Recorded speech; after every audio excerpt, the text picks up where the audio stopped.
Now the new chapter is capacitors. So before we start capacitors, let's first try to understand different types of materials. So usually materials can be classified as conductors and as insulators. So insulators are also sometimes called the dielectrics. So when we discuss about the electric properties of the insulators, we usually call them dielectrics. Now what are conductors? Conductors are the materials which are having free electrons. Okay, so in the conductors the electrons can go out of the atom and it can become free. But what are insulators? So in insulators the electrons are bound. Okay, they are bounded with the atom, they are bounded in the orbits of the atom. So therefore they are called the bound electrons. In insulators or dielectrics we have the bound electrons, and in conductors we have free electrons. So what are free electrons? Free charges which are free to move in the material, in the metal. Okay, for example, if this is a wire, then the electrons are free to move in this wire. And what are bound charges? What are bound electrons? So which are not free to move in the material itself, they are bounded to the atom. So dielectrics or insulators are classified in two types. First is polar dielectrics, second is the non-polar dielectrics. So what are polar dielectrics? So dielectrics in which the molecules are polar in nature. So what is the meaning of polar? That is, they have positive and negative ends. Okay, they have some poles. So if we have a molecule which is polar, then the dielectric is a polar dielectric, and the non-polar molecules make up the non-polar dielectrics. So let's take a few examples so that you can understand. So for example, H2O or HCl, these are the examples of dielectric molecules, and they make up dielectric, sorry, they are the example of polar molecules, so they make up polar dielectrics. So for example, water. So in water what happens is that oxygen is highly electronegative. So what it does is that it attracts the electron of hydrogen a bit towards itself. So this region becomes negative, and this region, because there is this proton, this region becomes positive. So the water molecule is a polar molecule because it has positive and negative ends. So it is an example of a polar dielectric. Similarly, HCl and CH3COOH. So these are few of the examples of polar dielectrics. Now few examples of non-polar molecules. So CH4, C2H6, O2, N2. So these are non-polar molecules because in these molecules the let's say for example CH4, so carbon and 4 hydrogens here. So in this type of molecules the bonding is completely covalent bonding, and the electrons are not towards either carbon or towards either hydrogen, they are shared properly. So here there is no net positive or negative charge at any and at any other side. Okay, at any side. So these are non-polar, that is this overall molecule is neutral. Okay, so these molecules make up non-polar dielectrics. So what will happen if we apply some strong electric field on the dielectric? So there are two types of dielectrics, so two things will happen. So first, for polar dielectrics, so let's say what will happen to the polar dielectrics in the strong electric field. So if let's say we have this electric field E, okay, then in this direction, okay, so what will happen initially, all the dielectric polar dielectrics are represented like this, okay, positive and negative ends. So all of them will be arranged randomly, some are arranged like this, some are arranged like this, so all are randomly arranged. So when the strong magnetic field is given, then what will happen is that the electric field will align the molecules, will align the dielectric molecules in its proper direction. So we know that the positive charge particles move in the direction of electric field. We know that, let's say if this is the electric field, then positive charges move in the direction of electric field, and let's say if this is electric field, then the negative charges move opposite to the direction of electric field. Okay, because electric field goes from positive to negative charge like this. So obviously negative charge will try to move towards positive, so in the opposite direction. So what will happen here also, the positive charge will try to move here and negative charge will try to move here. So all of them will align themselves. So all the particles will align themselves. So ultimately this alignment will be there. Now let's also discuss about non-polar molecules and then we'll move on to other part. So non-polar molecules will look like this, that is they will not have any positive or negative ends. Okay, you will not see any positive or negative ends, but gradually what will happen is that the electric field will try to ionize the molecules. So it will ionize the molecules and then again it will become polar first and then afterwards it will align properly. So electric field will ionize the non-polar dielectric and it will align them, and because of that alignment we will have a we will have we will have the alignment of the positive and negative particles in the direction of electric field. So again ultimately both the cases become same. Okay, both the cases become same, but in only that in non-polar molecules the first step is that the polarization will be there. Now what happens after this? So as there are many molecules, so they all will align themselves as represented here. So what will happen, this molecules which are in between, they will neutralize each other. For example, like this positive and negative will cancel each other, this positive and negative, this positive and negative will cancel each other. So what will happen is that there will be net charges on the edges. Look here. So on the edges there will be a positive charge and the negative charge, they will not cancel each other. So on the edges there will be a positive and a negative region. Okay, similarly here also there will be a positive and a negative region at the boundaries. Okay, so these are called bound charges because they are charges. Okay, this is negative, this is positive, but they are bounded to the atom. Okay, because this negative is bounded to this positive is bounded to this negative, so they are bounded to the atom itself, so they are called bound charges. And this process of ionizing the dielectric is called polarization. What is this called? Polarization, because we are polarizing the molecule, we are aligning all the dielectric molecules. Now this there is this term dielectric strength which tells us about the strength of the molecule, because what will happen is that, let's say initially this is the case, we had this molecule which was aligned like this. Now we increase the electric field, let's say we now increase the electric field. Because of the increase in the electric field, this positive charge will try to move more towards right and this negative will try to move towards more towards the left side. Let's say we even increase the electric field even more, so there will be a case when the positive and negative charges will completely get separated out. You can say that the molecule will burst open. Okay, the molecule will break down. So what is dielectric strength? So it is the maximum it tells us about the maximum value of electric field that you can apply without breaking the molecule. Okay, without damaging the molecule, because if you apply a very high electric field, what will happen is that this molecule will ultimately break. Okay, so this is the dielectric strength and it is represented by epsilon r. We also discuss about this epsilon r in the Coulomb's law, which is in that it is called the relative permittivity also. So here are few of the dielectric constant and dielectric strength of different materials: vacuum, air, porcelain, pyrex. Okay, so you can refer to these values.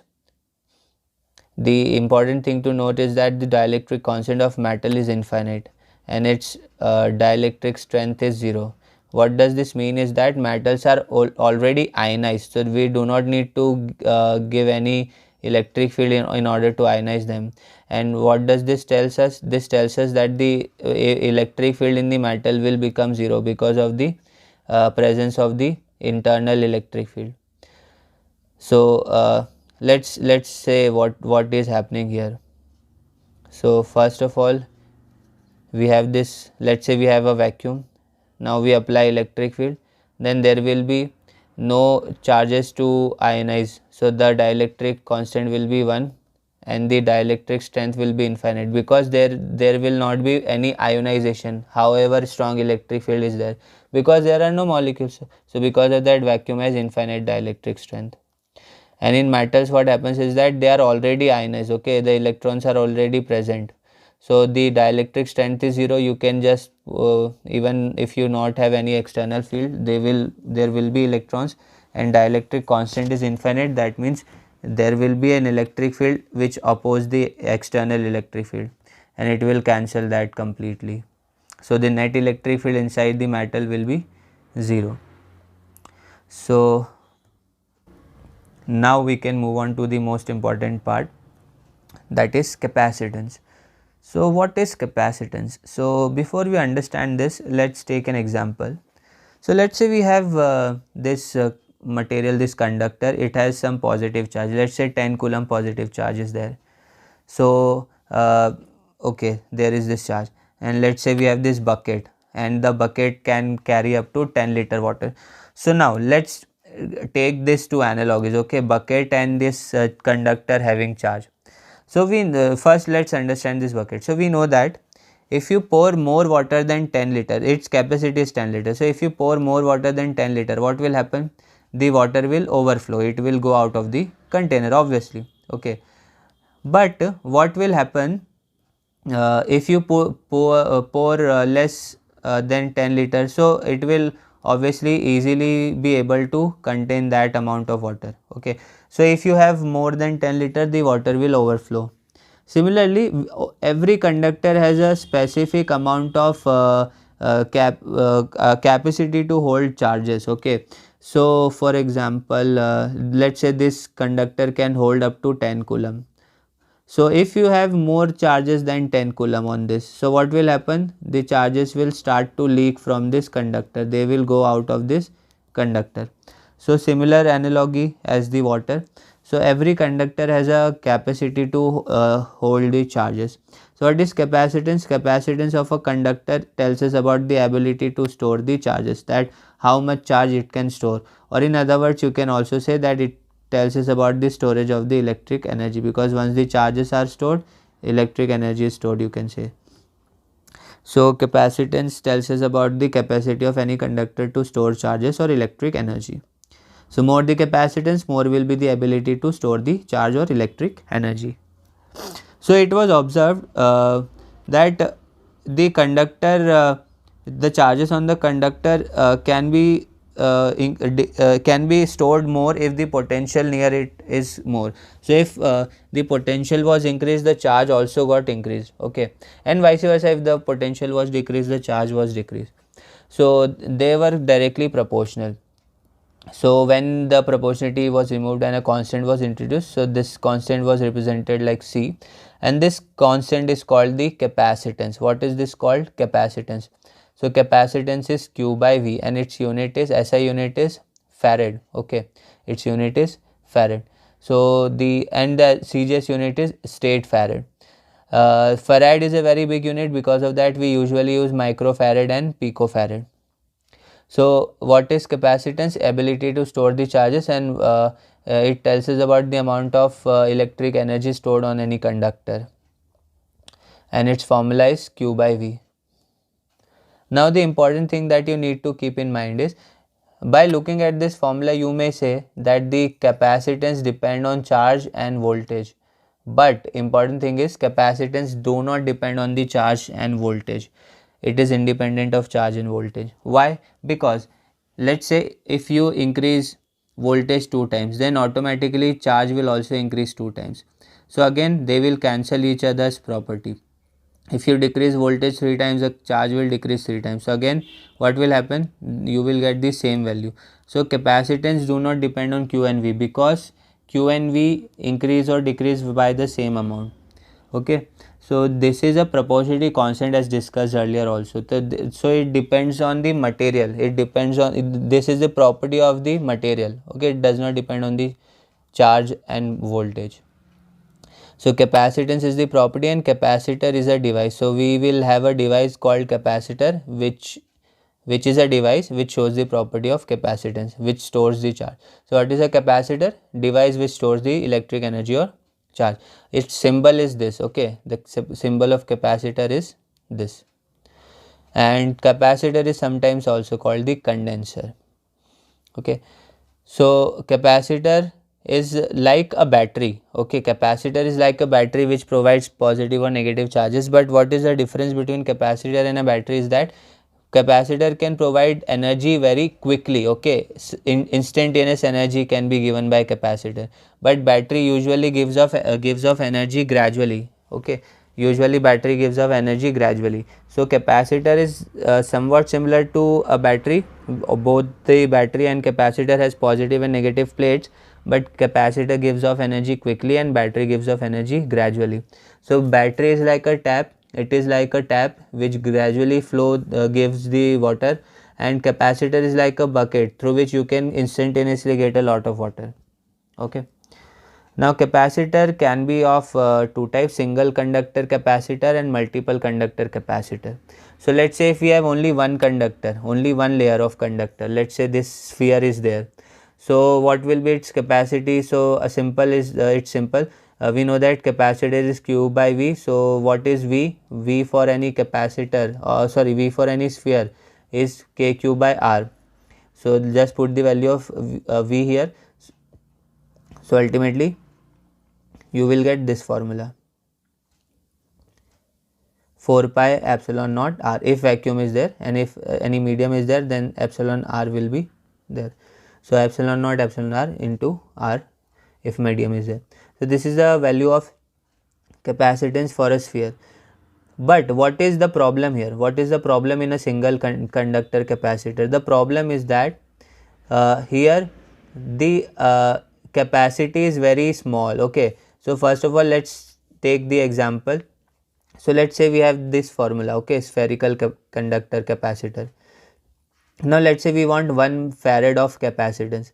So let's try to find the radius of the conductor which will give us 1 farad. So if you solve this thing, you will get that the radius of the capacitor should be equal to approximately 10 to the power 10 meter. And this is more than the size of earth. The radius of earth is this much. Okay, so it is more than the size of earth. So we need this big sphere in order to have only 1 farad of capacitance.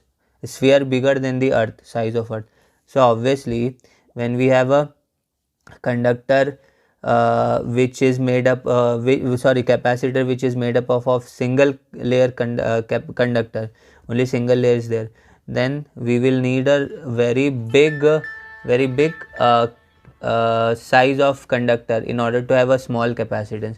And one more problem is there, the energy is also distributed out of the conductor. So here for example in this sphere the energy is distributed everywhere, it is not at any point, the electric energy is distributed everywhere.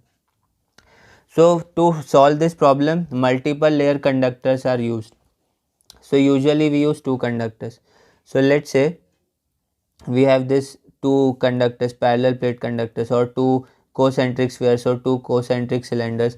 So these are multiple conductors which make up the capacitor. Okay, so what will be the importance of this? We will come to this in a moment. But this multi-layer conductor capacitor can solve the problem of single layer capacitor. So first of all, usually what are the factors on which capacitor depends? It depends on the size of the conductor. More the size of the conductor, more will be the capacitance, and it also depends on the presence of medium. So if medium is there, then the capacitance is different. So if the dielectric constant is more, then the capacitance is more. If the dielectric constant is less of the medium, then the capacitance will be less. So let's start with we will discuss about all these capacitors. So let's start with the spherical and cylindrical capacitors.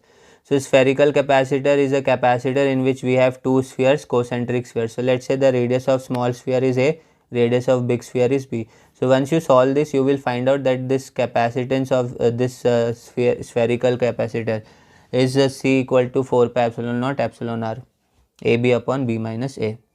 So this is the formula for spherical capacitor. And when we have cylindrical capacitor, this is the formula, where L is the length of the capacitor, A is the radius of smaller cylinder, B is the radius of the bigger cylinder. So this is the formula for finding the capacitance of a cylindrical capacitor. Now the most important is the parallel plate capacitor. So the parallel plate capacitor consists of two plates parallel to each other. One is charged positively, one is charged negatively, plus Q charge, minus Q charge. Okay. Now one or two things that you need to keep in mind. So this everything that we are going to discuss now for parallel plate capacitor, it is properly applicable only for the parallel plate capacitors following these two properties. First property is that the distance between the capacitor plates must be very small. This distance should be very small. They must be very close to each other, and the plates must be very big. Ideally they should be infinite in size. The plates must be very huge. Okay, so these are the two properties in order to apply the formula that we are going to derive in exact manner. But yeah, you can approximate these formulas if you have a smaller capacitor plate. So first of all, let's start with the parallel plate capacitor. So we can have three main scenarios. First scenario is that this capacitor has air or vacuum between. This capacitors have complete dielectric. Or third thing, some part is air, some part is dielectric. So when we have only air, so then the value of capacitance is this epsilon naught, where A is the area of the plates and D is the distance between the plates.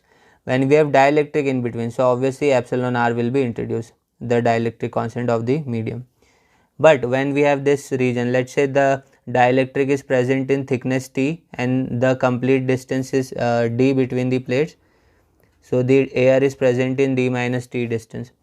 So the formula will become like this: epsilon naught A upon D minus T plus T upon epsilon R, where T is the thickness of the dielectric.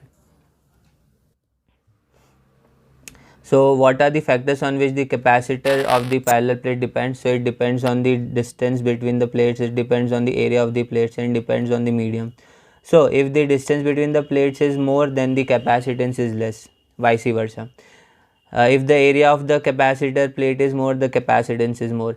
If the dielectric medium is there, then the capacitance is more. If epsilon r is more, then the capacitance is more. One more formula that you can keep in mind is this: if you have multiple dielectrics, let's say one dielectric of thickness T1, one dielectric of thickness T2, and so on.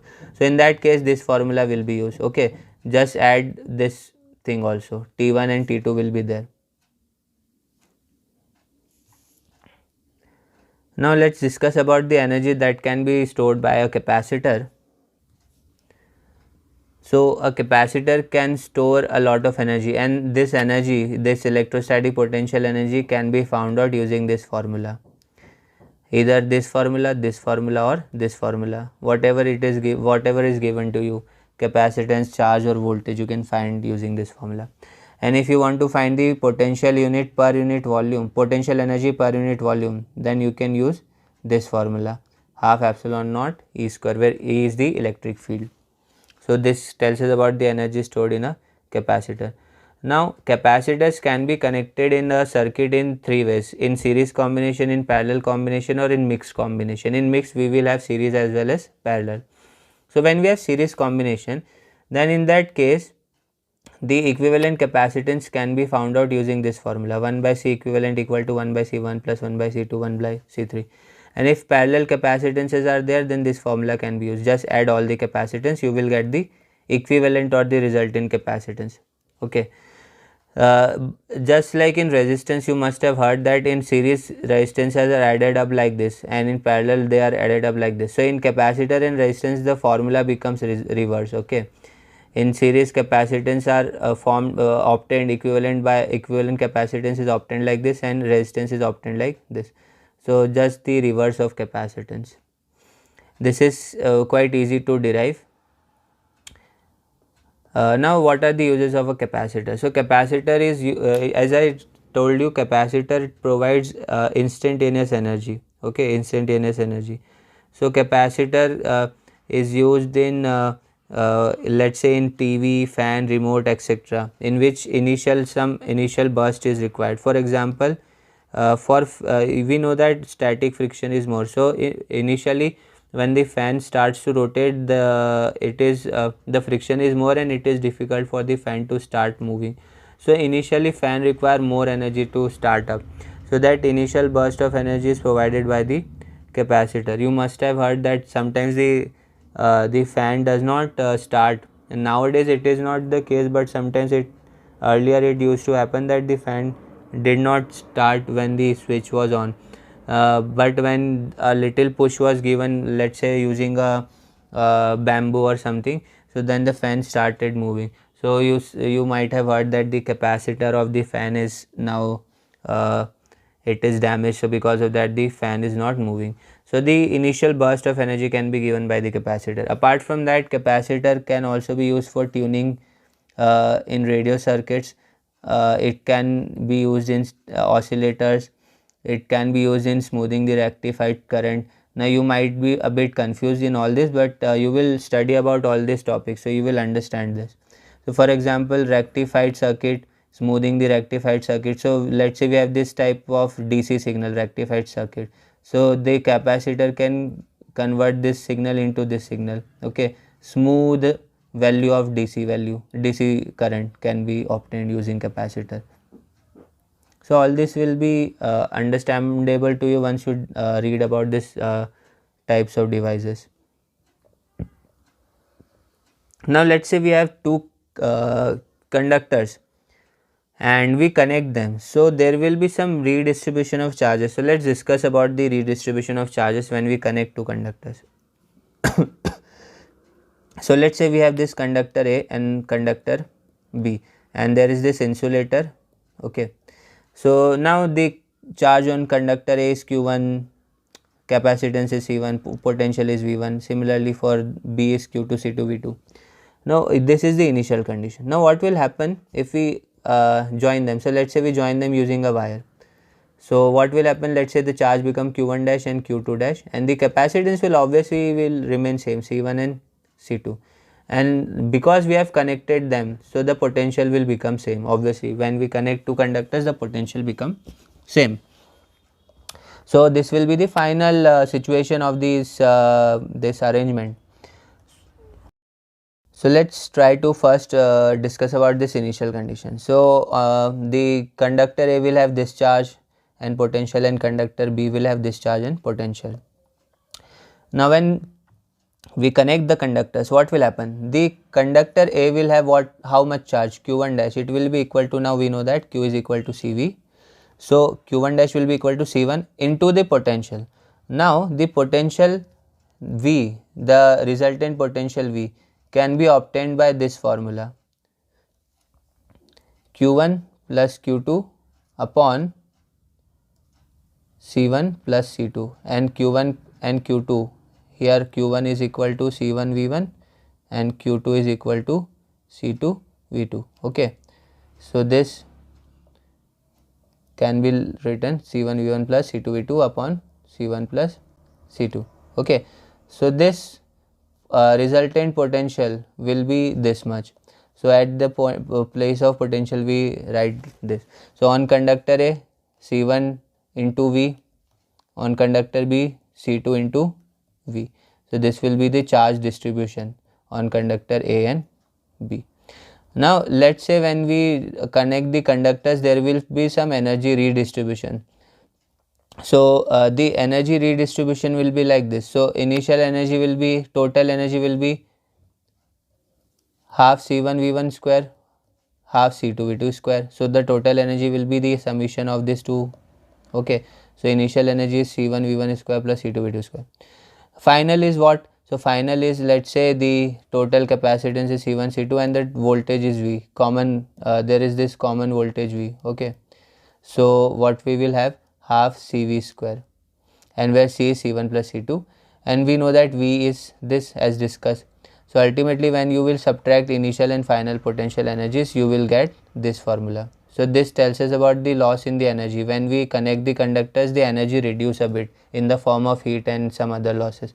So this will be the change in the or loss in the energy when we connect two conductors. Okay, C1 C2 into V1 minus V2 whole square upon 2 C1 plus C2. So these are the main topics that you need to study in capacitor. Capacitor will also be used in circuits having resistor or inductor. So those circuits will be called RLC circuits, LC circuits, RC circuits. So those will be discussed when we will discuss about alternating current.